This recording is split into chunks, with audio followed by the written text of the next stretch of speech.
నీరు జీవనాధారం, నీరు ప్రాణాధారం మన శరీరానికి.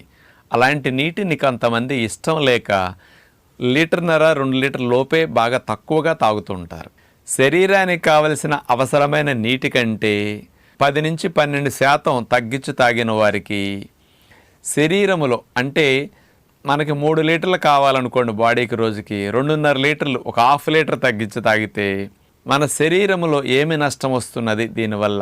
ఇట్లా 10-12 సంవత్సరాలు గడిస్తే ఈ 10-12 సంవత్సరాల్లో మన శరీరంలో ఏం మార్పులు వస్తున్నాయంటే బీపీ పెరగటానికి, హార్ట్ ఫెయిల్యూర్ అవ్వటానికి, కిడ్నీస్ ఇబ్బంది పడటానికి, డయాబెటీస్ రావటానికి, ఈ 10-12 సంవత్సరాల్లోనే బ్రెయిన్లో డిమెన్షియా, మతిమరుపు, కాస్త మెదడు కణాలు కుసించుకుపోవటం ఇట్లాంటి జరుగుతున్నాయని 15,792 మంది మీద అమెరికా వారు పరిశోధన చేసి రుజువు చేశారు. 24 సంవత్సరాల పాటు గమనించారు ఇట్టటి వాళ్ళందరినీ.